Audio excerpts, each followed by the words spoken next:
ପିଲାମାନେ ଆଜି ଆମେ ସୁନ୍ଦର କାହାଣୀଟିଏ ଶୁଣିବା। କାହାଣୀଟିର ନାଁ ହେଲା ଭୀମ ଓ ମଣ୍ଡାଖିଆ ଅସୁର। ଜଙ୍ଗଲରେ ଅସୁରଟିଏ ରହୁଥିଲା।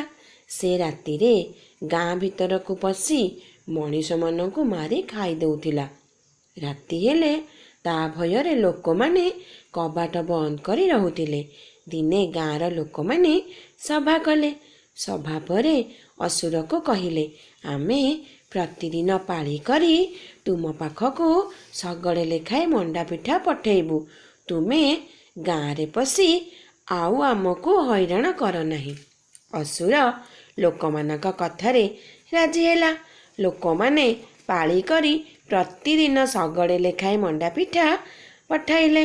ଅସୁର ଶଗଡ଼ ଯାକ ମଣ୍ଡା ପିଠା ସହିତ ପିଠା ନେଇଥିବା ଲୋକକୁ ମଧ୍ୟ ଖାଇ ଦେଉଥିଲା।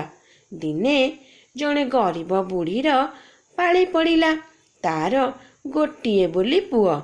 ପୁଅ ପିଠା ନେଇ ଜଙ୍ଗଲକୁ ଗଲେ ଅସୁର ତାକୁ ଖାଇଯିବ।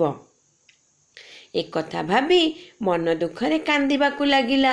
ସେଇ ଗାଁରେ ପାଣ୍ଡବ 5 ଭାଇ ରହୁଥିଲେ।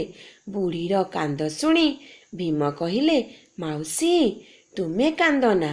ତୁମ ପୁଅ ବଦଳରେ ମୁଁ ପିଠା ଶଗଡ଼ ନେଇ ବଣକୁ ଯିବି। ତା ପରଦିନ ଶଗଡ଼ରେ ମଣ୍ଡା ପିଠା ଧରି ଭୀମ ଜଙ୍ଗଲକୁ ଗଲେ। ସେ ବାଟଯାକ ଗୋଟା ଗୋଟା କରି ମଣ୍ଡା ପିଠା ଖାଇଲେ।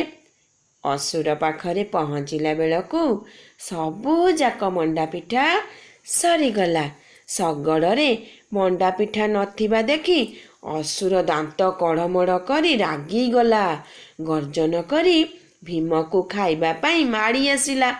ଭୀମ ତ ଭାରି ବଳୁଆ ଥିଲେ। ସେ ଅସୁରକୁ ଡରିଲେ ନାହିଁ। ଅସୁର ସହ ଲଢ଼େଇ କରି ତାକୁ ମାରିଦେଲେ। ଅସୁରକୁ ମାରିଦେବାରୁ ଗାଁ ଲୋକେ ଭୀମକୁ ଖୁବ୍ ଆଦର କଲେ।